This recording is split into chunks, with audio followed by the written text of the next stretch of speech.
இருங்க டிவிக்கே. ஒதுக்குங்க. நான் சொல்லும் பொழுது எதுல இருந்த வீடியோ, யார் எடுத்த வீடியோ, எங்க போஸ்ட் பண்ணிருக்காங்க அப்படின்னு இவ்வளவு ரெஃபரன்ஸிங் கொடுத்துட்டு தான் நான் அந்த ஸ்டேட்மெண்ட்டை முன் வச்சேன். என்னோட ஃபேக் நரேட்டிவ்னாக்கா நான் இவ்வளவு ரெஃபரன்ஸும் கொடுக்க தேவையில்ல. நீங்க வீடியோ கேட்டிருக்கீங்க, இப்ப நான் மேல பின் பண்ண ரெடி. அதை நீங்க பார்த்துட்டு இதுல இப்படி ஒண்ணு இல்லவே இல்லைன்னு நீங்க ஒரு நிமிஷம் கேக்குறீங்க brother. அப்படின்னாக்கா நான் ஒரு ஃபேக் இருங்க இருங்க இருங்க நான் அதுக்கு பார்த்துட்டு அதுக்கப்புறமா இது ஃபேக் நரேட்டிவ் ப்ரோன்னு நீங்க சொன்னீங்கன்னா அதுல ஒரு நீங்க நியாயம் ஒண்ணு இருக்கு. சொன்னீங்கல்ல ஒரு விஷயம். ஆனா நீங்க நான் எதையுமே சொன்னீங்கல்ல. பார்க்கல, நான் எதுவுமே நான் கேட்க மாட்டேன். ஆனா எடுத்த உடனே நான் ஃபேக் நரேட்டிவ்னு சொல்லுவேன் அப்படின்றது நியாயமா? இல்ல பிரதர், நீங்க சொன்னீங்கல்ல கலந்த தொட்டி வேற அப்படிங்கிற மாதிரி ஒரு விஷயம் சொன்னீங்கல்ல, அது மறுபடியும் மறுபடியும் சொல்லுங்க. அது ஆமா. சொல்லுங்க மறுபடியும் எல்லாரும் முன்னாடியும். ஓகே, தெளிவா சொல்றேன். அந்த ஊர்ல 2 தண்ணி தொட்டி இருக்கு. ஒரு தண்ணி தொட்டி பொதுவாக பயன்படுத்தக்கூடிய தண்ணி தொட்டி தான் குடிநீரா இருக்குது. அங்க இருந்துதான் எங்களுக்கு குடிநீர் வருது. இப்போ இந்த மலம் கலந்ததாக சொல்லப்பட்ட தொட்டி இருக்கு இல்லைங்களா, அது உப்பு தண்ணீர், அதை நாங்க குடிக்கிறதுக்கு பயன்படுத்துறது இல்ல அப்படின்னு அந்த மக்கள் ஆன் ஸ்பாட்ல அன்னைக்கு காலையில எடுக்கப்பட்ட வீடியோல சொல்லியிருக்காங்க. அது பதிவு செய்யப்பட்டிருக்கு.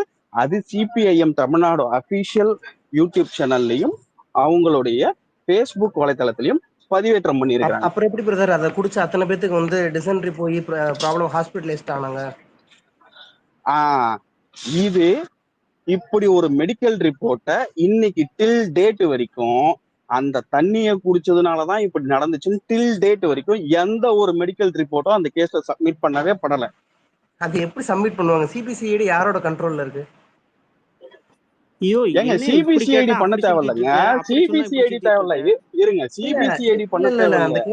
நாங்க இருங்க இருங்க இருங்க நீங்க கேள்வி கேட்டீங்க, பதில் சொல்றோம். சிபிசிஐடி சப்மிட் பண்ண தேவையில்ல.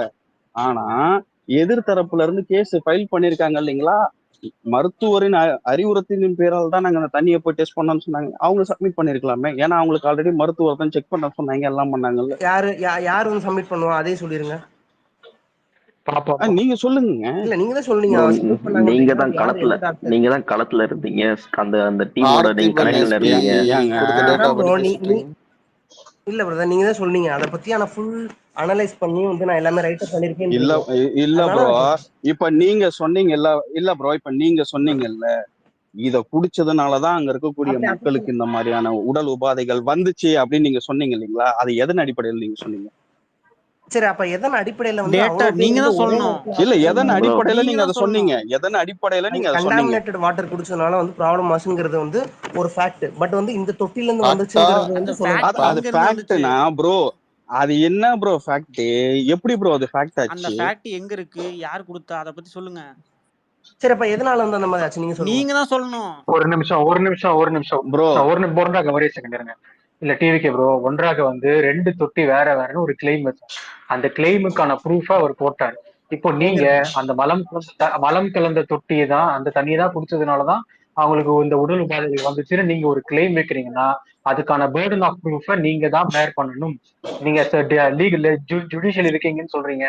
பேர்டன் ஆஃப் ப்ரூஃபை வந்து கிளைம் வைக்கிறவங்க தான் ப்ரூஃப் பேர் பண்ணணுங்கிறது பேசிக் திங். சோ நீங்க ஒரு கிளைம் வைக்கிறீங்கன்னா அதுக்கான பேர்டன் ஆஃப் ப்ரூஃப் உங்களுக்கு தான் ப்ரூவ் பண்ணணும்.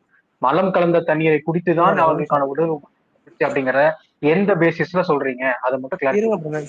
சில ஃபேக்ட் வந்து அன்ப்ரூவன் பண்ண, ஒரு நிமிஷம் இருங்க, சில ஃபேக்ட் ப்ரூவ் பண்ண முடியாது. உங்களுக்கு வேணும்னா அன்ப்ரூவன் ஆயிடும்.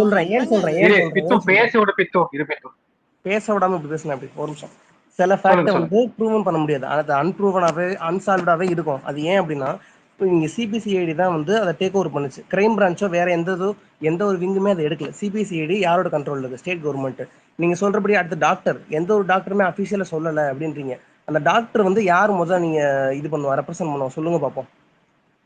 நீங்க இப்ப லீகலி ஃபேக்சுவலி ரிப்ளை பண்றீங்களா இல்ல பொலிட்டிக்கலி ரிப்ளை பண்றீங்க? நான் லீகலி தான் ப்ரோ சொல்றேன். இதுல இப்ப நீங்க சொன்ன பாயிண்ட்ல எங்க லீகலி அண்ட் எத்திக்கலி ரெண்டுமே நான் சேர்த்து சொல்றேன். நீ சரி நானே சொல்றேன். எத்திக்கலினா ரொம்ப சிம்பிள். நீங்க நானும் ஒரு 4 வார்த்தை சொல்லுவோம் தோழர். ரொம்ப சிம்பிளா வச்சிட்டேன். இல்ல டிவிகே ப்ரோ, சிம்பிளா கேட்டேன். நீங்க இந்த மலம் கலந்த தண்ணீரை குடித்துதான் அவங்களுக்கான அந்த பிரச்சனை வந்துச்சுன்னு சொன்னீங்க இல்லையா? நீங்க தான் சொன்னீங்க, நான் வேற யாரும் சொன்னதையும் கேட்கல. நீங்க தான் அந்த ஸ்டேட்மெண்ட் வச்சீங்க. அது எதன் அடிப்படையில வச்சீங்க? பிரதர், அந்த கேஸ்ல இன்வெஸ்டிகேஷன் டீம்ல இருந்தவங்க நான் பேசணும்னால நான் சொல்ல வரேன். நான் அதுக்கு அடுத்து நான் வரேன். அதுக்கடுத்து ஏன் ரிப்போர்ட் வந்ததுக்கு இல்லை அப்படின்னு நீங்க கேட்டீங்க அப்படின்னா, அதுக்கான ஸ்டேட் போலீஸ் வந்து சிபிசிஐடி, அது வந்து under the control of state government. அடுத்து வந்து நீங்க மெடிக்கல் ரிலேட்டடா பாத்தீங்க அப்படின்னா டாக்டர் தான் அதை ப்ரூஃப் பண்ணணும் அப்படின்றீங்க. அது யார் பண்ணுவோம் அப்படின்னா டிஸ்ட்ரிக்ட் மெடிக்கல் ஆஃபீஸர் தான் பண்ணுவாங்க. அந்த டிஸ்ட்ரிக்ட் மெடிக்கல் ஆஃபீஸர் வந்து யார் அப்பாயின்மெண்ட் சொல்லுங்க? இல்ல ஆக்சுவலா under the control under the என்னோட கைஸ் ஆஃப் விச் இல்ல கவர்மெண்ட்? சரி நான் இப்ப இருங்க இருங்க பேசிக்குமா? டிவிகே ஒரே ப்ரோ நிமிஷம் இல்ல யாரும் யாரும் யாரும் வராதீங்க, அவர் பேசட்டும் ப்ரோ. நீங்க முழுசாவே முடிங்க ப்ரோ. ஏன்னா நீங்க கேக்குற எல்லா கேள்விக்கு பதிலையும் நான் சொல்லல. இந்த கேஸ்ல சம்பந்தப்பட்ட நபர்கள் இருக்காங்க இல்லைங்களா, அந்த ஊருக்காரங்க, அவங்க கொடுத்த பதில்கள் எக்கச்சக்கமா இருக்குது. நான் அதையே உங்களுக்கு கொடுக்குறேன். ஏன்னா நான் சொன்னா தப்பாயிடும். அங்க பாதிக்கப்பட்ட மக்கள்னு சொல்றீங்க இல்லைங்களா, அவங்க சொன்னா நீங்க நம்புவீங்க தானே? நீங்க பேசுங்க. ஃபர்ஸ்ட் நான் சொன்னபடி பார்த்தா சிபிசிஐடி அண்ட் டிஎம்ஓ ரெண்டு பேருமே வந்து கவர்மெண்ட் கண்ட்ரோல்ல இருக்கும்போது அஃபிஷியலா வந்து கவர்மெண்ட்டுக்கு எகன்ஸ்டா அவங்க எப்படி விடுவாங்கன்னு நீங்க எதிர்பார்க்குறீங்க? ஃபர்ஸ்ட் எனக்கு புரியல.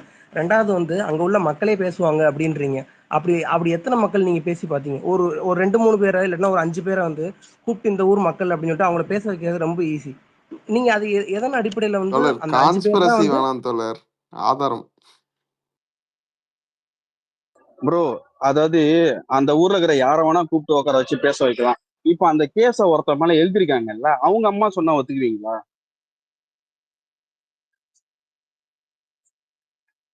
சொல்லுங்க டிவிக்கு. அவங்க அம்மா சொன்னா நீங்க ஒத்துக்குவீங்களா, நம்புவீங்களா? இல்ல அவங்களும் போய் தான் சொல்றாங்க, அவன் பையனை பிடிச்சி உள்ள போகணுன்றதுக்காக அவங்க பேசுறாங்கன்னு சொல்ல போறீங்களா? அது ஆளுங்கட்சியோட சதி பண்றாங்க. இருங்க சபா. அவரே சொல்லட்டும். ஹலோ டிவிகே ப்ரோ, இங்க இல்ல தூங்கிட்டீங்களா? அவர் கேள்வி கேட்டுருச்சு பதில் சொல்லுவாரு.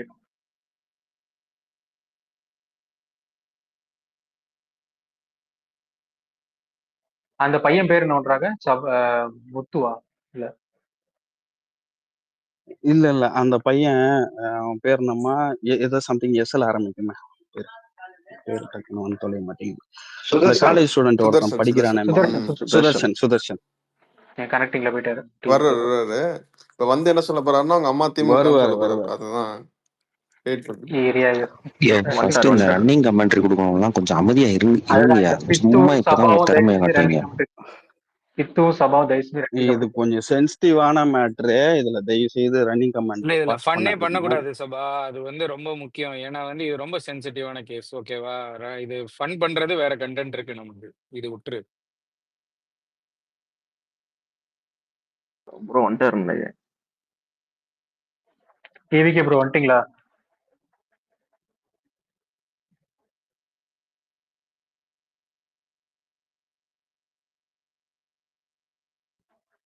டிவிகே ப்ரோ கேக்குதா?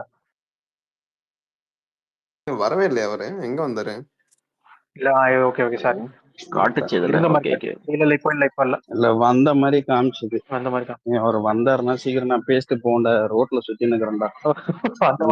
வந்த உடனே உங்களுக்கு தான் முதல் ப்ரிஃபரன்ஸ். நீங்க முடிச்சிட்டு போயிட்டு எங்கேயோ சுத்தி எங்கேயோ போயிட்டு. சரி, வரதுக்கு முன்னாடி நான் இந்த நீட் மேட்டர்ல ஒரு கிளாரிபிகேஷன் நம்ம ஆட்களுக்கே கொடுத்துட்றேன். வெறும் இந்த பார்லிமெண்ட் நடந்தா மட்டும்தான் அப்படிங்கிறது கிடையாது. அதாவது 2024 அது ஒரு ஆப்ஷன். அது that is best possible way to இது எக்ஸம்ஷன் வாங்குறதுக்கு. பட் அது மட்டுமே தான் நமக்கு இன்னைக்கு இருக்கிற சொல்யூஷன். ஆனா கிடையாது. ஒண்ணு வந்து தீர்மானம் பாஸ் பண்ணி கவர்னர்கிட்ட கொடுத்தோம். அது வந்து பிரசிடென்ட் கிட்ட இருக்கு. இப்போ பிரசிடென்ட் கையெழுத்து போட்டாங்கன்னா அதுக்கு பார்லிமெண்ட் இது தேவையில்லை. பிரசிடென்ட் கையெழுத்து போட்டா அது லா தான், ஸ்ட்ரெயிட்டாவே அது லா பாஸ் ஆகிற மாதிரி தான். ஸோ அது பிரசிடென்ட் வந்து பெண்டிங்ல இருக்கு. ரெண்டாவது வந்து பார்லிமெண்ட்ல ஆட்சி மாறிச்சுன்னா அது வந்து நமக்கு ஆட்சியை வச்சு அந்த பார்லிமெண்டரி அதிகாரத்தை வச்சு நமக்கு எக்ஸம்ஷன் வாங்கலாம். Point number 2. தேர்ட் ஒன் என்னன்னா கேஸ். நம்ம 2013 ஒரு கேஸ் அது வேற. எழிலன் போட்டது வந்து 2017 இல்ல அது எப்ப போட்டதுன்னு தெரியல. அது வந்து ஸ்டேட் இதுக்கு எடுத்து வரதுக்கு, எஜுகேஷன் வந்து ஸ்டேட் லிஸ்ட்டுக்கு எடுத்து வர கேஸ். அது வந்து அது வேற. பட் 2023 ஒரு ஃப்ரெஷ் பெட்டிஷன் ஒன்று போட்டோம் சுப்ரீம் கோர்ட்ல அண்டர் த ஆர்டிகல் 131. இந்த கேஸ் முக்கியமான கேஸ். ஏன்னா இந்த கேஸும் பெண்டிங்ல இருக்கு. இந்த கேஸ் தான் வந்து சுப்ரீம் கோர்ட்டோடைய அதிகாரம். அதாவது ஒரு சென்ட்ரல்ல ஆல்ரெடி பாஸ் பண்றாங்களா, அதாவது மெடிக்கல் கவுன்சில் வந்து அந்த எப்படி வந்து நீட் வந்து ஒட்டுமொத்த இந்தியாவுக்கும் எப்படி கம்பல்சரி பண்ணிச்சோ அது வந்து சென்டருடைய லா. அது இப்ப அந்த சென்டருடைய லாவை வந்து மீறதுக்கான அதிகாரத்தை வந்து அதாவது பார்லிமெண்ட் வந்து பாஸ் பண்ண ஒரு லா வந்து மீறதுக்கான அதிகாரம், அது ஓவர் பண்ற அதிகாரம் வந்து சுப்ரீம் கோர்ட்டுக்கு இருக்கு. Under article 131. அந்த ஆர்டிகல் 131 கீழே தான் 2023 நம்ம ஒரு கேஸ் போட்டிருக்கோம். அந்த ரூலை பயன்படுத்தி, அந்த அதிகாரத்தை பயன்படுத்தி சுப்ரீம் கோர்ட் வந்து எங்களுக்கு வந்து விலக்கு அளிக்கணும் அப்படின்ற அந்த கேஸ் போட்டிருக்கோம். ஸோ மொத்தம் 3 இருக்கு. 3 வழியுமே நம்ம வந்து ரெஜிஸ்ட்ரேஷன், ஜுடிஷியரி, பிரசிடென்ட், இது 3யுமே நம்ம ட்ரை பண்ணிட்டோம். 3லயுமே நம்மளால முடிஞ்சதை நம்ம செஞ்சுட்டோம். இப்போ எல்லாமே வந்து அங்க நிக்குது. ஸோ இது ஒன்லி வந்து பார்லிமெண்ட் ஆட்சி மாற்றம் மட்டுமே கிடையாது. இது நம்ம ஆட்களுக்கு சொல்லிக்கிறேன். 3 வழி இருக்கு. இப்போ நமக்கு பிரசிடென்ட் கையெழுத்து போட்டாலும் நடக்கும், இந்த கேஸ் நடந்து அதுக்கு ஒரு தீர்ப்பு வந்தாலும், நமக்கு சாதகமா தீர்ப்பு வந்தாலும் நடக்கும், ஆட்சி மாற்றம் வந்தாலும் நடக்கும். 2023 வந்து வில்சன் ஃபைல் பண்ண பெட்டிஷன் தான், இந்த ட்ரையல் ஸ்டார்ட் ஆகல. அது ஞாபகம். அதுதான், அது இன்னும் ஸ்டார்ட் ஆகல. அது இன்னும் ஸ்டார்ட் ஆகல. ட்ரையல் நம்பரே ஆகல. கேஸ் அது அப்படியே கிடக்கு. இது சொன்னது எழிலன் சொன்னது வேற கேஸ். அது 2017 நினைக்கிறேன். 21 ஞாபகம் இல்ல 17 தான். அவரு எஜுகேஷன் நீட் பெருசா போறப்ப அவரு இண்டிவிஜுவலா ஃபைல் பண்ணாரு எஜுகேஷன் வந்து ஸ்டேட் லிஸ்ட் கொண்டு வரதுக்காக. 17 கரெக்ட். அது வேற கேஸ். அதுக்கும் என்ன ட்ரையல் ஸ்டார்ட் ஆகல. ஒரு நிமிஷம் ஒரு ரெக்வஸ்ட். டேய் சபரீஸ் வித்து 2 பேரும் சும்மா இருங்க. ஒன்றாக அவனை மட்டும் பேசுறது தயவு செஞ்சு. செம கன்சென்ட்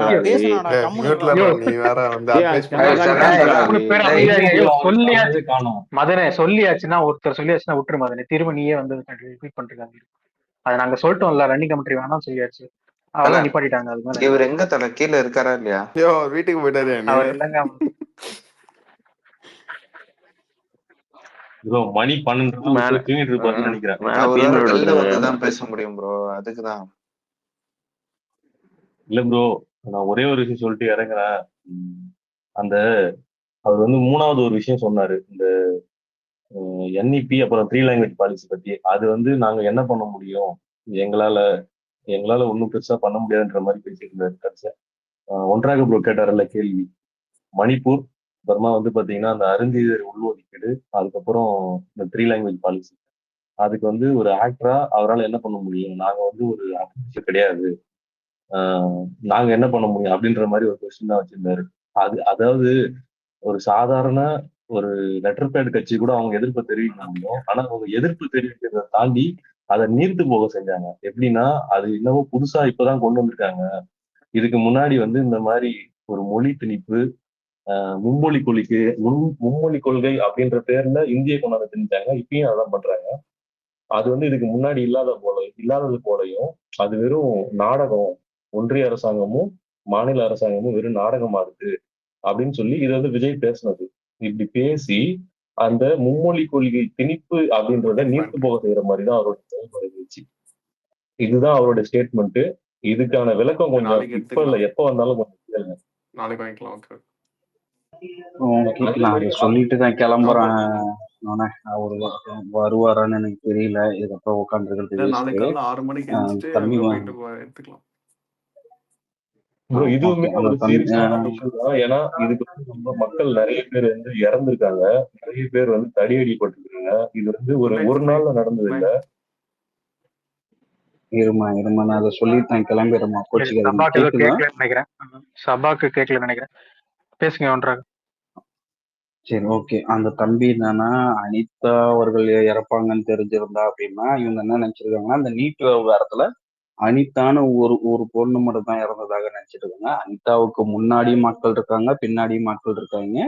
ஸோ இது வந்து அப்பப்போ நடந்துகிட்டு இருந்த ஒரு விஷயமா தான் இருக்குது. ஓகேங்களா? இது ஒண்ணு. அண்ட் 2வது என்னன்னா, இப்போ இந்த மும்மொழி கொள்கை, இந்த என்இபி மேட்டர்ல வந்து நாங்க வெறும் இப்பதான் வளர்ந்து வர ஒரு கட்சியா இருக்கிறோம், நாங்க என்ன ஆளும் கட்சியா இல்ல எதிர்கட்சியா அப்படின்னு ஒரு கேள்வி கேட்டாரு.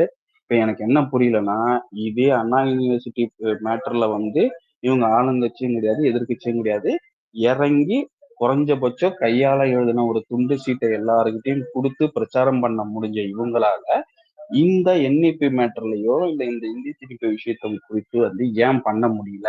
அப்போ வந்து இவங்களுக்கு வந்து ஆளுங்கட்சியா இருக்கணும், எதிர்கட்சியா இருக்கணும்ன்ற இந்த தேவை, இந்த ஒரு கிரைட்டீரியா ஏன் புதுசா கொண்டு வந்து வைக்கிறாங்க அப்படின்ற கேள்வியை எனக்கு கேட்கணும். சரிங்களா? அது ரொம்ப ஒரு முக்கியமான விஷயமா இருக்குது. ஏன்னா நான் அதை ஃபர்ஸ்ட் அட்ரஸ் பண்ணும்போது தெளிவா தான் சொன்னேன். இங்க சண்டை நடந்துகிட்டு இருக்கும்பொழுது நம்ம பசங்க உள்ள பூந்து சம்பவம் பண்ணாங்கன்றதை தாண்டி அவர் என்ன பண்ணாருன்னா, அப்ப இந்த சம்பவம் கூட பெருமையா சொல்லக்கூடிய இவரால அதை கவனிக்க முடியல, அதை பத்தி பேச முடியல, மௌனம் காக்குறாரு அப்படின்னா அப்போ எது எதுக்கெல்லாம் இவர் கொந்தளிப்பாரு, எது எதுக்கெல்லாம் கைப்பட லெட்டர் எழுதுவாரு அப்படின்ற ஒரு ஸ்டாண்டை இவங்க சொல்லிட்டாங்கன்னா இன்னும் கொஞ்சம் பெட்டரா இருக்கும். அதுக்கப்புறமா ரொம்ப முக்கியமான ஒரு விஷயத்த நான் சொல்லிக்க ஆசைப்படுறேன். மணிப்பூர் விஷயத்தையும் வேங்கை வயல் விஷயத்தையும் ஒரே தராசுல கொண்டு வந்து வச்சு இது ரெண்டுத்தையும் ஒன்னா பாக்குறது, அதாவது இதுக்கு அது சளைச்சதில்ல, அதுக்கு இது சளைச்சதில்லை, அதாவது அது உண்மையா இருந்திருக்கும் பட்சத்தில் சரி நான் சொல்றேன். அந்த மனநிலையில யாராவது செஞ்சிருந்தாங்கன்னா வேங்கை வயல்ல ரெண்டுத்தையும் வந்து ஒண்ணுத்துக்கு ஒண்ணு சளைச்சது கிடையாது. ஆனா ரெண்டும் ஒன்னான்னு கேட்டா அதுவும் இல்லை, அது வேற இது வேற. சரியா? அதனால என்ன அங்க வந்து மத ரீதியா பண்ணாங்க, இங்க வந்து சாதிய ரீதியா பண்ணிருக்காங்க அப்படின்ற அந்த பொதுவான ஒரு தட்டையான வாதத்தை வைக்கிறதுன்றது மிகப்பெரிய அயோக்கியத்தனம். சரிங்களா? இதுவும் தவறு அதுவும் தவறுன்றதுல இங்க யாருக்கும் எந்த மாற்று கருத்தும் இல்லை. ரெண்டுத்துக்கும் ஒண்ணுத்துக்கு ஒண்ணு சளைச்சதில்லைன்றதுலயும் மாற்று கருத்து கிடையாது. ஆனா இது ரெண்டும் வந்து இது வேற அது வேற இல்லைன்னு சொல்ற அந்த அயோக்கியத்தனத்தை நான் ஏத்துக்க மாட்டேன்றத நான் இங்க பதிவு செய்ய விருப்பப்படுறேன். சரிங்களா? ரெண்டு வேற வேற. அதுல ஒண்ணு மட்டும் சாரி ஆக்கி அதுல நான் ஒண்ணு மட்டும் ஆட் பண்ணிக்கிறேன். மணிப்பூர்ல நடந்ததுங்கிறது ஒரு கவர்மெண்ட் ஸ்பான்சர்டு வயலன்ஸ். அதுக்கும் வேங்கை வயலுக்கும் இருக்கிற வித்தியாசங்கிறது ரொம்ப பெருசு. ஒன்றாக சொன்னதுலயும் நான் மாறுபடுறேன். கவர்மெண்ட் ஸ்பான்சர் பண்ணி ஒரு வயலன்ஸ் நடந்திருக்கு. அது அது மென்ஷன் பண்ணா கண்டெம்ட் ஆஃப் கோர்ட் லெவலுக்கு போகும். அதனால அது சில விஷயங்களை தவிர்க்கிறேன். Okay done. அதுவும் நான் அக்செப்ட் பண்ணிக்கிறேன். நான் கருப்பு சொல்ல வந்த அதே பாயிண்ட் தான் சொல்ல வந்தேன். தேங்க்ஸ் கருப்பு. சாரி, கருப்பு சொன்னதையும் நான் அக்செப்ட் பண்ணிக்கிறேன். அதுலயும் எனக்கு மாற்று கருத்து இல்லை. நான் ஒரு முன் வச்ச வார்த்தைக்காக நான் சொல்றேன். ஸோ இது ரெண்டுத்தையும் வந்து ஈக்குவேட் பண்றதுல எனக்கு உடன்பாடு கிடையாது. அதனால இந்த ஒரு முட்டாள்தனமான பார்வையோ இல்லை இந்த ஒரு முட்டாள்தனமான வாதத்தையோ வந்து ஏத்துக்க முடியாதுன்றத ஆணித்தனமா சொல்லிடுறேன். அப்புறம் அந்த அருந்ததியர் உள்ஒதுக்கீடு மேட்டர்ல அவர் ஜஸ்ட் ஒரு வார்த்தையை விட்டாரு. நான் ஏன் உங்களை அப்ப நான் ஸ்டாப் பண்ணேன் அப்படின்னா, அவர் அதுக்கு அடுத்து என்ன சொல்றாருன்றத முடிச்சிருந்தாருன்னா நம்ம அங்கேயே நின்று பேசியிருந்திருக்கலாம். பட் அன்பார்ச்சுனேட்லி அந்த டைம்ல ஒரு இதாகி போச்சு. இன்கேஸ் அவர் சொன்ன வார்த்தை வந்து இது ஒரு பெரிய மேட்ரு இல்லை அப்படின்னு அவர் நினைக்கிறாரு அப்படின்னா, வேங்கை வெயில்ல இந்த சம்பவம் உண்மையாலுமே சாதிய ரீதியான ஒரு விஷயமா நடந்திருந்தா அதுக்கும் இதெல்லாம் ஒரு பெரிய மேட்டராடி கேட்ட இவரோட மனநிலைக்கும் எந்த வித்தியாசமும் கிடையாதுன்றதையும் நான் சொல்லி ஆசைப்படுறேன். ஏன்னா ரெண்டும் ஒரே மாதிரியான படம். ஒன்றாக ப்ரோ அவரு அந்த மனநிலையில தான் பேசியிருக்காரு. இந்த அனிதா சாவுக்கு வந்து அவங்க சாவாங்கன்னு தெரியாத ப்ரோன்றதான் ரிப்பீட்டடா பேசிட்டு இருந்தாரு. இது வந்து நம்மக்குள்ளார பேசிட்டு இருக்க டைம்ல அவர் சுதாரிச்சுட்டாரு. அவ்வளவுதான், கொஞ்சம் உஷாராயிட்டாரு. டிஎம் வந்துரும். அவரு மெசேஜ் பண்ணிட்டேன், 2 ட்வீட் போட்ட வரல. ஒரு எனக்கு தெரிஞ்சு யாராவது சொல்லி இல்ல நான் இதே வந்து ஒரு ப்ரோக்ரஸா தான் நான் பாக்குறேன். குறைஞ்சபட்சம் இந்த லெவலுக்காவது அந்த கட்சியில இருந்து ஒரு மனுஷன் உட்காந்து பேசிக்கிறாப்புலன்னா அதுவே ஒரு அவங்களுக்கான அவங்க வளர்றதுக்கான அறிகுறியா தான் நான் பாக்குறேன் நண்பர்களை. நான் ரொம்ப நேரமா அந்த நீட் மேட்டர் திரும்ப வரலாம்னு நினைச்சேன். அதுக்குள்ள போயிட்டாப்ல. அந்த ஆள்கிட்ட கேட்டிருக்கணும். ஏன்னா சொன்னா நான் வந்து லீகல் ஜுடிஷியரியில ஒர்க் பண்றேன், திமுகவுக்கு வந்து எல்லா கதவும் அடைக்கப்பட்டதுன்னு தெரிஞ்சும் பொய் வாக்குறுதி கொடுத்தாங்கன்னா நீ சொல்றா முதல்ல எப்படிடா அந்த கதவு தான் அடைக்கப்பட்டுச்சுன்னு சொன்னேன்னு கேட்கலான்னு வந்து அதுக்குள்ள போயிட்டேன். இந்த 3 பாயிண்ட் தான் வச்சிருக்கேன். ஒரு பொது மன்னிப்பு. நீங்க ஒரு பாதையில போயிட்டு இருந்தீங்க, நான் தான் கையை பிடிச்சி. No problem. யாருமே ஆக்சுவலா எந்த பாதையில யாருமே போல, அவன் ஒரு பக்கம் இழுத்துட்டு போயிட்டு இருந்தான். நம்மளால முடிஞ்ச அளவுக்கு இழுத்து நம்ம இதுக்கு சொல்ல வச்சிருக்கோம், அவ்வளவுதான். இதுக்கு மேலலாம் அவன் இழுத்து வைக்க இவ்வளவு தூரம் இழுத்துட்டு கொண்டு வந்தது பெரிய விஷயம். நீங்க ஓகே, நான் பேனல்ல வந்து இறங்கிக்கிறேம்மா. ப்ரோ ஆனா என்னன்னா எவ்வளவு சௌகரியமா வந்து தாவேக்காவுக்கு வந்து முட்டு கொடுக்குறாங்க பாருங்களா. விஜய் வந்து எந்த இடத்துலயும் எதுவுமே பண்ண முடியாம தப்பிச்சுக்கிட்டே போவானா, அது நியாயப்படுத்தி பேசுறானுங்க பாருங்க. அதுதான் ரொம்ப கொடூரம். ஐ பெக் டு டிஃபர். இவன் எந்த அளவுக்கு விஜய் கேவலப்படுத்த முடியுமோ கேவலப்படுத்திட்டு இருக்கான். நல்லா யோசிச்சு பாத்தீங்கன்னா இவன் டிவிக்கு சப்போர்ட் பண்ணவும் இல்லை, விஜய்க்கு சப்போர்ட் பண்ணவும் இல்லை. விஜய்க்கு எந்த ஒரு விஷயத்துலயும் அக்கறை இல்லை, நீட் விஷயத்துல எஸ்பெஷலி அக்கறை இல்லைன்னு தான் சொல்லிட்டு கன்ஃபர்ஸ் பண்ணிட்டு போனான். இல்ல அக்கறை இல்லைன்னு சொல்லலையா அவன் வந்து. அப்ப அவரால் என்ன பண்ண முடியும்? அவன் அப்படி சொல்லல, அவன் இப்படி பிளான்டா சொல்லல. பட் அவன் சொன்ன வார்த்தைக்கு தெளிவா அவர் வந்து சினிமா பாதிக்கும், அவர் படம் எடுக்கிறது வந்து பாதிக்கும், வசூல் வராது. ஆமா, அதுல 1000 குடும்பம் இருக்காங்க. அதனால வந்து அவரால் பேச முடியாது. இதுதான் அவன் வச்ச வாதம். இது ரொம்ப ஸ்ட்ரெயிட். அப்ப நான் இன்டர்வியூ பண்ணியிருந்திருக்கலாம், பட் பண்ணல. என்னன்னா இவனுங்க வந்து விஜய் எப்படி ப்ரோ ஒண்ணு எப்படி அரசியல்வாதம் ஏத்துக்கிறீங்க, அப்படின்னு கேட்கறதுக்கு இவனுங்க திரும்ப திரும்ப வைக்கிற பதில், அவர் வந்து நடிகரா இருக்கும்போதே பல விஷயங்கள் செஞ்சாரு, இந்த மாதிரி விஷயங்கள் செஞ்சாரு, அந்த மாதிரி விஷயங்கள் செஞ்சாரு, இதெல்லாம் பண்ணியிருக்காருன்னா அப்போ அவர் நல்ல அரசியல்வாதி தான் இருப்பாரு அப்படிங்கிற லாஜிக் தான் வைப்பாங்க. அதுக்கு அப்படியே கான்ட்ரடியா அதான் ப்ரோ, அதுக்கு அப்படியே கான்ட்ரடிக்ட் பண்ணா இப்போ அவர் நடிகரா இருந்தாரு அதனால கண்டிப்பா வாழ்க்கை பாதிக்கும் அதனால இது பண்ணல அப்படின்னு. மத்த விஷயம் எல்லாம் செய்யறோம் அதான் ப்ரோ. இப்போ இது செய்ய தெரியலையா? நீங்க அக்கி ப்ரோ, நீங்க வந்து அவங்க கிட்ட விஜய் வந்து இன்னைக்கு நடிகர் திடீர்னு அரசியலுக்கு வந்துட்டாருன்ற வாதத்தை முன்வைக்கும் போது அவங்க என்ன பண்ணுவாங்கன்னா, பிரில்லியண்டா போயிட்டு அவர் அன்னைக்கே குரல் கொடுத்தார், மயிரப்படுங்கினார்னு இதெல்லாம் தூக்கிட்டு வருவாங்க. அதே வந்து இன்னைக்கு வந்து ஒரு அரசியல் கட்சி ஆரம்பிச்சிட்டாரு, இதெல்லாம் வந்து என்ன பண்ணிருக்காரு, கோமாளித்தனம் பண்ணிட்டு இருக்காருன்ற வாதத்தை முன்வைக்கும் போது அவர் வந்து நடிகர் தான், அவர் வந்து இதெல்லாம் வந்து வன்மையா எதிர்த்தாருன்னா அதன் மூலியமா வந்து இந்த சினிமா ப்ரொடக்ஷன் கம்பெனி பாதிக்கப்படும், இத்தனை குடும்பங்கள் பாதிக்கப்படும் அப்படின்றத கொண்டு வந்துருவாங்க. அப்ப முதல்ல சொன்னாங்க தெரியுமா, அன்னைக்கே குரல் கொடுத்தாரு அப்படின்றது ஒண்ணும் இல்லாத ஆயிடும். இது மாத்தி மாத்தி இப்படி உருட்டிட்டு இருக்காங்க. எக்ஸாக்டா அதுதான். கேக்குதா? பேசுங்க சார். கேக்குது ப்ரோ. ஆக்சுவலா நீங்க நல்லா நோட் பண்ணீங்கன்னா அவங்களுக்கு வந்து மணிப்பூர் மேலேயும் பாசம் கிடையாது, வேங்கவேல் மேலேயும் பாசம் கிடையாது, மும்மொழி கொள்கை இல்லைன்னா எந்த இதுக்கு மேலேயும் அவங்க பாசம் கிடையாது. அவன் இங்க வந்தவர் வந்து இங்க பண்ணிட்டு இருந்தது விஜய்க்கு மேல எந்த டேமேஜ் ஆகக்கூடாது. விஜய் ஒண்ணு ஆதரிச்சு போறாங்க. அது கேட்கல. ஹலோ, இப்ப இடையில கட் ஆச்சு.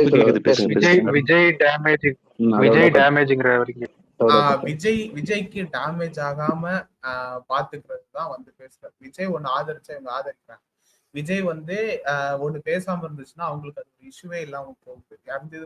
மேட்டர்ல இருந்து நீட் விஷயத்துல இருந்து எல்லாத்துக்கும் அவங்க எடுக்கிற ஸ்டாண்ட் வந்து விஜய்க்கு எந்த டேமேஜும் ஆகாதபடிதான் அவங்க எதிர்வாதம் வைக்கிறதோ ஒரு மக்களோட ஒரு இஷ்யூவை பேசணும். அதை தாண்டி வந்து இங்க ஒண்ணு சால்வ் ஆகணும்ன்ற எண்ணம் அவங்களுக்கு எதுவுமே கிடையாது. அதுதான் அவங்கள்ட்ட இருக்கிறது ஒண்ணு. அவங்களோட ஒரே நோக்கம்ன்றது வந்து விஜய்க்கு எந்த பாதிப்பும் வரக்கூடாது, ஒரு ரசிக மனப்பான்மையில இருந்து பேசுறதுதான் நான் பாக்குறேன். இன்னொரு விஷயம், விஜய்க்கு வந்து விஜய் இவ்வளவு வருஷமா இந்த பாலிடிக்ஸ்ன்ற ஒரு இதுலயே கிடையாது. விஜய் அவர் வந்து கருத்து சொல்லணுமா சொல்லக்கூடாதா அது எதுவுமே கிடையாது. திடீர்னு ஒரு கட்சி ஆரம்பிச்சு அன்னைக்கு ட்ரெண்டிங்ல இருக்கிறதுல 2 பாயிண்ட் எடுத்து வச்சு பேசுற ஒரு என்ன சொல்றது, அது பாலிடிக்ஸ்னானே எனக்கு தெரியாது. இப்போ நீங்க பாத்தீங்கன்னா போன தடவை போன அறிக்கையில ஒண்ணு வருது, ஒன்றியத்துல போட்ட பட்ஜெட்டையும் மாநில போட்ட பட்ஜெட்டையும் ஈக்குவல் பண்றது, வேங்கவேல் மணிப்பூரை இது பண்றது. ஒரு மக்களோட பிரச்சனை இருந்துச்சுன்னா உடனுடனே ஒரு அறிக்கையோ ஒரு பேச்சோ இல்லைன்னா ஒரு ஸ்டேட்மெண்டோ அதை கண்டிச்சு இது இப்படி இருக்கக்கூடாதுன்னு விட்டுறதுதான் ஒரு டெய்லி பேசிஸ்ல ஒரு பாலிடிக்ஸை பார்த்துட்டு இருக்கவரோட ஒரு இது. ஆனா நம்ம விஜய் வந்து என்ன பண்ண அப்படின்னா அந்த அக்கறை எல்லாம் கிடையாது. நான் இன்னைக்கு பேச ஒரு 4 பாயிண்ட் வேணும், எழுதி கொடுங்க அப்படின்னு கேட்டு எழுதுறதுதான் இந்த மணிப்பூர் வேங்கவேல் மேட்ரு. இவங்க என்ன பண்றாங்கன்னா, எனக்கு வேங்கவேல் எவன் நாசமா போனாலும் பரவாயில்ல, மக்கள் தண்ணியை குடிச்சாங்களா குடிக்கலைங்க எனக்கு ஒரு பரவாயில்ல, விஜய் வந்து ஈக்குவேட் பண்ணிட்டாப்ல, அதனால நான் வந்து இதுக்கு முட்டியே ஆகணும். விஜய் கரெக்டா தான் பேசியிருப்பாரு, விஜய் என்ன மேட்டர் பேசுறாங்க இது இல்ல, விஜய் என்ன இருந்தாலும் கரெக்டா தான் பேசியிருப்பாருன்ற ஒரு மென்டாலிட்டியில வந்து பேசுறவங்க தான் தாவே கட்சி. அவங்கள்ட்ட வந்து நீங்க என்ன எதிர் கேள்வி கேட்டாங்களா, ரெண்டாவது அவங்க கொடுக்குற ஸ்டேட்மெண்ட் வந்து வேங்கவேல மக்கள் பாதிப்படைஞ்சிருக்காங்களா அடையலையான்ற ஆர்குமெண்ட்டுக்குள்ள அவங்க போக மாட்டாங்க. அவங்க போற ஆர்குமெண்ட் என்னவா இருக்கும்னா விஜய் கரெக்டா தான் பேசியிருப்பாருன்ற ஒரு ஆர்குமெண்ட் தான்.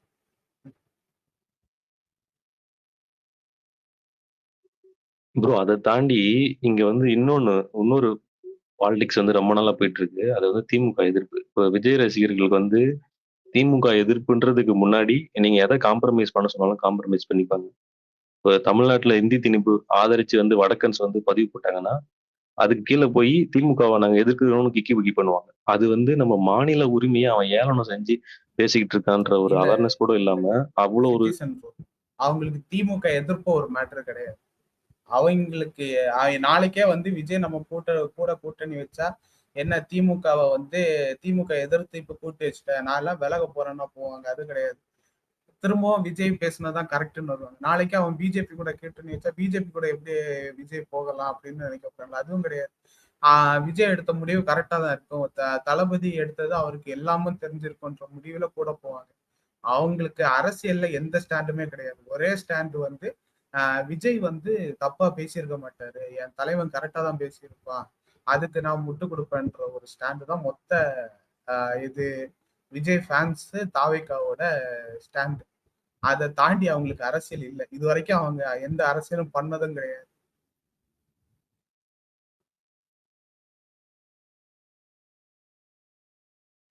இதுல விஜய் திமுகக்கு எதிர்ப்பு இல்லைன்னு ஷாஜி சொன்னாப்ல, அது மட்டும் நான் டிஃபர் ஆகுது. அவங்க மென்டாலிட்டி எப்படின்னா, விஜய் வந்து ஒரு ஐடல் வர்ஷிப் மாதிரி அந்த ஜோனுக்குள்ள போயிட்டாங்க. முன்னெல்லாம் அஜித்தோட கம்பேர் பண்ணிட்டு இருந்தானுங்க, அஜித்தோட நாங்க தாண்டா பெஸ்ட்னாங்க. அப்புறம் கொஞ்ச நாள் வந்து அவங்க பிஸ்னஸ் வந்து ரஜினியோட இதானதுக்கு அப்புறம் ரஜினி வந்து காக்கா கழுகு அந்த மேட்டர்லாம் நடந்து போகணுமா, எங்களுக்கு இனிமே அஜித் போட்டிடா, ரஜினி தாண்டா போட்டின்னு உடனே ரஜினி கிடைக்க ஆரம்பிச்சாங்க. ரஜினியா நானும் ரஜினியை போட்டு அபியூஸ் பண்ணிருக்கானுங்க, இது பண்ணிருந்தாங்க. ரஜினி ஃபேன்ஸை புள்ளி பண்றது. இப்ப என்னன்னா, இப்ப அரசியல் உடனே இங்க திமுக வந்துச்சு. இப்போ அஜித்தோட இங்க சண்டை போட்டிருக்கும் போதெல்லாம் பாத்தீங்கன்னா, எதையாவது ஒரு ஒரு இன்டர்நெட்ல ஏதோ ஒரு சண்டை வருதுன்னா, டே நீ ஆமாடா அப்படிம்பாங்க. விஜய் யாராவது விமர்சிச்சா அப்படியே ரஜினியோட வரும்போது ஆமாங்கிற வார்த்தை யூஸ் பண்ண மாட்டான். உடனே நீ வந்து இது தானடா மென்டலா இருந்தடா அப்படின்ற மாதிரி பண்ணுவான். இப்ப திமுக அரசியல் வந்ததுக்கு அப்புறமா என்ன ஆகுதுன்னா, நீ ஒரு விஜய் ஃபேன் இருந்தாலும் சரி, அஜித் ஃபேன் இருந்தாலும் சரி, ரஜினி ஃபேன் இருந்தாலும் சரி, இல்ல நார்மலான ஆளா இருந்தாலும் சரி, சும்மா வந்து விஜய் என்னங்க அரசியல் பண்றாரு, ஒண்ணுமே பண்ணலங்க அப்படின்னு சொன்னாலும் டே 200 ஊட்டி அப்படின்னு இன்ஸ்டாகிராம்லயும் ட்விட்டர்லயும் இது பண்றாங்க. அவங்களுக்கு என்னன்னா, நான் எங்க ஆள் ஒரு பெரிய ஆளு, அவர் பாரு வந்து எதிர்க்கிறாரு, இங்க இருக்கிறதுல யாரு பெரிய கையோ அவர் எதிர்க்கிறாங்க அப்படின்ற இமேஜ்.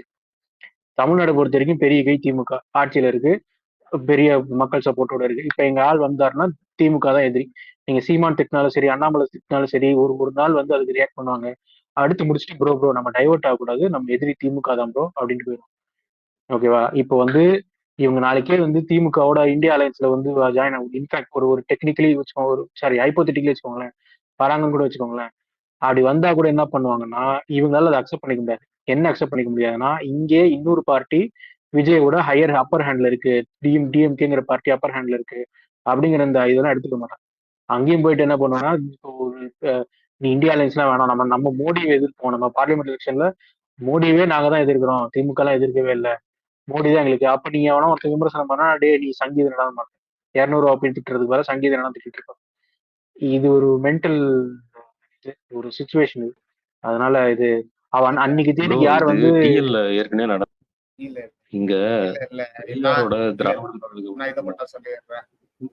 அப்புறம் இதை மட்டும் சொல்லிடுறேன். அவங்க வந்து அவங்களுடைய திமுக வெறுப்புல இருக்கவங்க சில பேர் இருக்காதான் சொல்லுவாங்க, அதை நான் ஒத்துக்கிறேன். ஆனா ஒரு மாஸ் கிரௌடு வந்து அவங்களுக்கு திமுகவை நாங்க எதனால எதிர்க்கிறோம், இப்போ ஏடிஎம் கேட்ட ஒருத்தன் கேட்டீங்கன்னா அவன் சொல்லுவான், பிஜேபிட்ட வந்து ஏன்னு சொன்னீங்கன்னா அவன் ஒரு காரணம் சொல்லுவான். ஆனா தாவேக்காவிட்ட திமுகவை ஏன் எதிர்க்கீங்கன்னா விஜய் எதிர்க்கிறாரு அதனாலதான் எதிர்க்கிறேன்றதுதான் அவங்க நின்று பேசக்கூடிய ஒரு பாயிண்ட். நீங்க இன்னும் நோட் பண்ணீங்கன்னா, ஒரு பொலிட்டிக்கல் பாம் போடுறேன், கூட்ட அதிகாரத்துல பங்கு அப்படின்னு சொன்ன உடனே திரும்ப எப்பேற்பட்ட லீடர் தெரியுமா, அவர் தலித் மக்களுக்கு எவ்வளவு பண்ணியிருக்காரு தெரியுமா, அவர் வந்து அங்க இருக்கதே வேஸ்ட், அவரோட திறமைக்கு அங்க இருக்கக்கூடாது, எங்க கூட்டணிக்கு வாங்க அப்படின்னு சொல்லிட்டு இருந்தாங்க. அதே அவர் வந்து இல்ல நடிகை முன்னெல்லாம் வரமாட்டேன், அவர் ப்ரூவ் பண்ணிட்டு வரட்டும், என்ன சினிமாவா காட்டிட்டு இருக்கீங்கன்னு ஒரு அறிக்கை வந்த உடனே திரும்பி நேர எதிராக ஒரு ஸ்டாண்ட் எடுத்து கடின்னு கடிச்சாங்க. ஒரு கேவலமான கார்ட்டூன்ல இருந்து அவர் வந்து திமுகவை இது பண்ணிட்டு இருக்காருன்ற மாதிரி திருப்பி வச்சு கடிச்சாங்க. இதுல நீங்க நல்லா பாத்தீங்கன்னா அவங்களுக்கு வந்து திரும்ப மேல பாசமோ இல்லைன்னா வெறுப்போ அது கிடையாது. என் தலைவனை எதிர்த்து எப்படிடா பேசலாம் அப்படின்ற ஒரே நோக்கம். அதுக்குள்ள நடந்த பாலிடிக்ஸ் அவங்களுக்கு தேவையே கிடையாது. அவங்களுக்கு திரும்ப சொல்றேன், அவங்களுக்கு பாலிடிக்ஸோட மோட்டிவோ எதுவுமே கிடையாது. விஜய் பேசுனது கரெக்ட், நான் விஜய்க்கு முட்டுவேன், அதுதான் அவங்களோட இது. விஜய் நாளைக்கு என்ன எங்கும் போலாம், இல்லைன்னா கட்சியே கலைச்சிட்டு போனாலும் அதுவும் கரெக்ட் தான். அப்போ அரசியலை காப்பாத்த வந்து நீங்க ஏன் கட்சியை கலைக்கீங்கன்னா கேட்க மாட்டாங்க. விஜய் ஒண்ணு பண்றாரு அது கரெக்டா தான் இருக்கும்னு பின்னாடி போறாங்க. அது வந்து ஒரு பாலிடிக்ஸா அது அது அது வந்து பொலிட்டிக்கலா மோட்டிவான கூட்டமே கிடையாது. அது ஒரு ரசிக மனப்பான்மை கூட்டம். அது அது அதை வச்சு எந்த யூஸும் கிடையாது. கரெக்ட் தான். அந்த ரசிகர் மனப்பான்மை இருக்கிற கூட்டத்துக்கு எதிரில் ஒரு ஆள் இருந்துகிட்டே இருக்கணும். அந்த ஆள் வந்து ஒரு பெரிய ஆளா வந்து பிம்பம் இருந்திருக்கும் அந்த ஆளுக்கு. அது இல்லைன்னா இவங்களுக்கு அந்த அரிப்பு தீராது. இன்னைக்கு தேதிக்கு அது திமுக, அவ்வளவுதான்.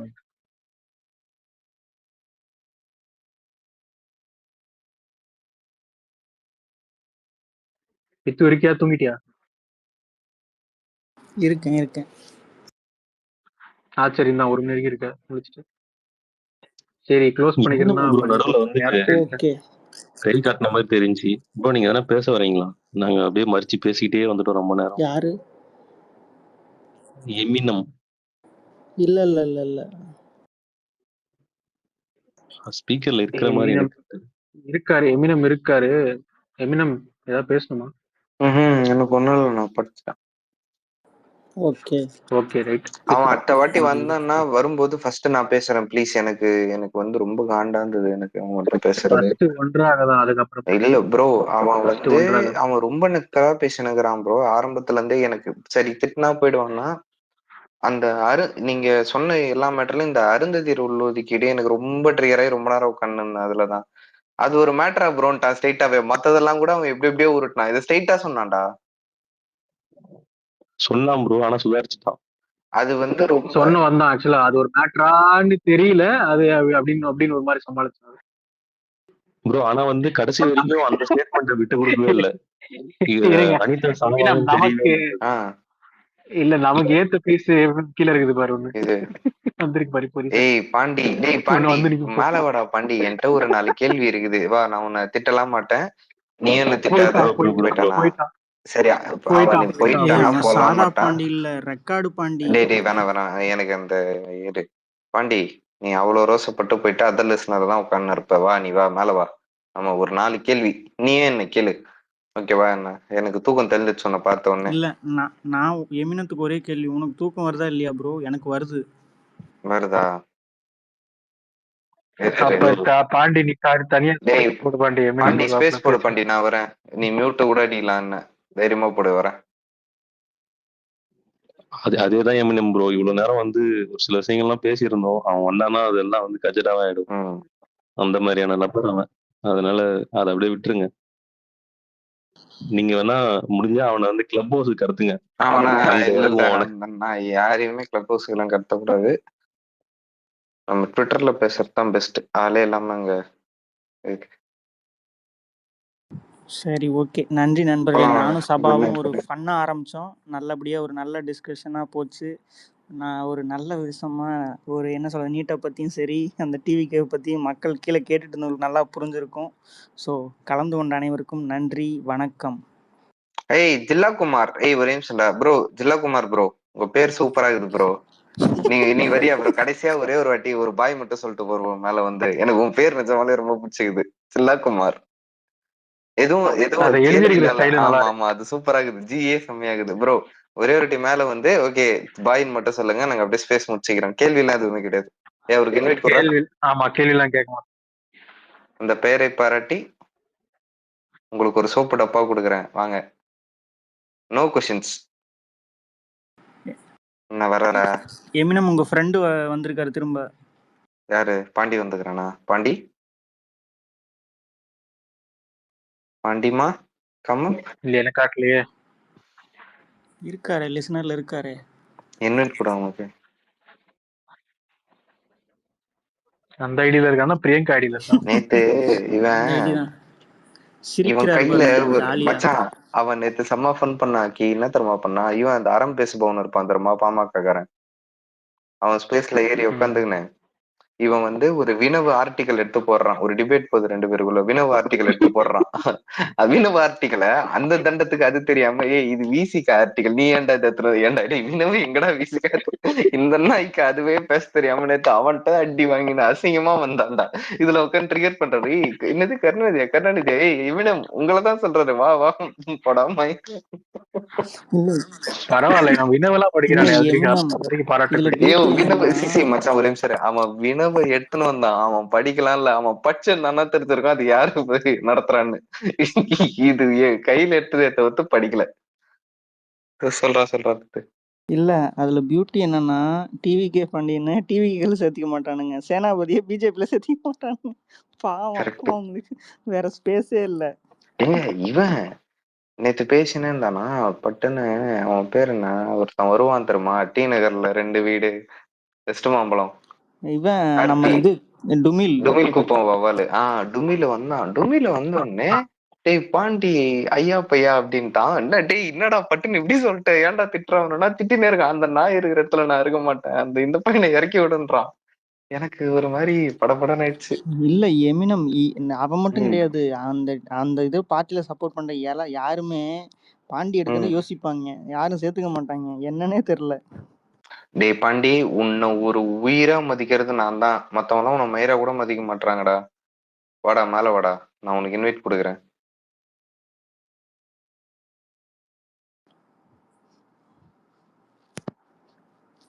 வரமாட்டான். பாண்டி காட்டவே இல்லை எனக்கு. பாண்டி எனக்கும் காட்டல, பித்துக்கு தான் காட்டுச்சு போல. சரி ஓகே, ஜில்லா குமாரும் வரமாட்டாரு போலகுது ப்ரோ. பட் அந்த அதாவது டிவிகேவோட திறமை என்ன, அவங்க ஆட்சிக்கு வந்தா எப்படி இருக்குன்றத வந்து அந்த ஜியை பார்த்து நான் தெரிஞ்சுக்கினேன் நிஜமா. எங்க இருந்து எத்தனை வந்துக்கிறாரு இதெல்லாம் உனக்கு போட தெரியுமா டாக்கி? ஏங்க இதுல ஒரு எழுத்து கூட எனக்கு வர தெரியாதுங்க. ஆப்பிள் லாங்குது நடுவுல. அதுல பாரு என்ன எஃபோர்ட், இவ்வளவு எஃபோர்ட் எல்லாம் போடுறானுங்க. இந்த கம்யூனிஸ்ட் போடுவானு பாத்தீங்கன்னா அருவாசக்தி எங்க காப்பி எடுத்துட்டு வந்து காப்பி அடிச்சு ப்ரோ. நீ இதுல போடுற எஃபோர்ட் அந்த பாண்டி மாதிரி பண்ணாம அந்த வினோ ஆர்டிகளை படிக்கிறதுல போட்டீங்கன்னா நிஜமாலே உங்களுக்கு வந்து ஓரளவுக்கு நீங்க கொஞ்சம் தெரிஞ்சுக்கலாம் bro. But nice font, I like it. Tamil அங்க வச்சு காப்பாத்துறாருமா அவரு. பாண்டி மேல வந்துட்டியா? என்ன சொல்ல பாண்டி வருவான்டான்னு போயிட்டான்டா. இல்ல அது பாண்டியோட ஆல்டர் ஈகோ. நான் பேசிட்டேன்.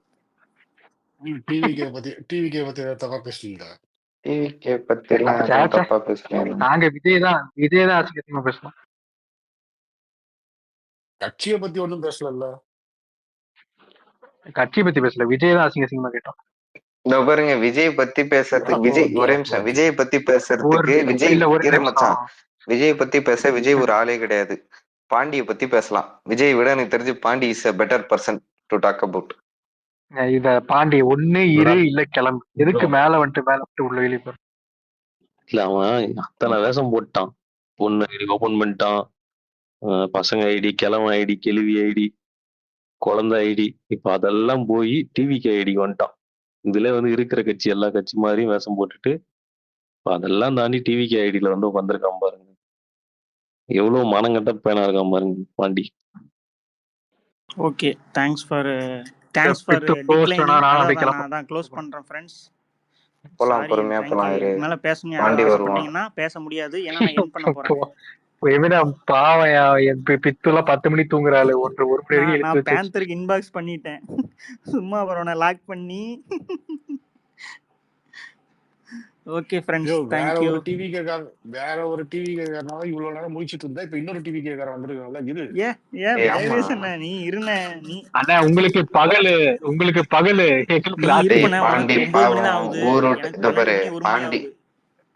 பாண்டி பாவம். நம்ம ஊர்ல இருந்து இன்னொரு ஊருக்கு போயிட்டு நைட்டும் பகலும் அயராது உழைக்கிறான். நம்ம அவன் கூட பேச்சு கொடுக்காம வேற யாரு கொடுப்பா? அவன்ட்டான் பாரு, நம்ம பையன்டா பாண்டி. நைட்டும் பகலுமா உழைக்கிறவனுக்கு இங்க என்ன வேலை? போய் உழைக்க வேண்டியதானே. ட்விட்டர் ஸ்பேஸ் நைட்டும் பகலுமா உழைச்சா என்ன இங்க ஏன்டா நானும் ஆபீஸ்ல உட்கார்ந்து என்னடா பேசுறேன். என்னடா ஒர்க் பண்ணும்போது பேசலாம்டா, தப்பு இல்லடா. இல்ல எமினம் என்ன பண்றீங்கன்னா நீங்க ஒரு ஸ்பேஸ் போடுங்க, நீங்களும் பாண்டியும் இருங்க, நாங்க லிசனர்ல நானும் பாண்டியா இருக்கவா? என்ன எனக்கு புரியல. What to you mean? நீங்க தானே பாண்டிக்கு வாழ்க்கை கொடுக்குறீங்க. இவன் யாரு இவன் ஸ்பேஸ் நட்டுறது? நீ வா பாண்டி, நம்ம போய் ஸ்பேஸ் போடலாம். உனக்கு கோஸ்ட் கொடுக்குறேன் வா. ஓகே ஃப்ரெண்ட்ஸ், ஒரே நிமிஷம் கன்ஃபார்ம் பண்ணு பாண்டி. தம்ஸ் அப் போடு. பாண்டி என் ஃப்ரெண்ட், நீ வாடா பாண்டி. Thank you friends.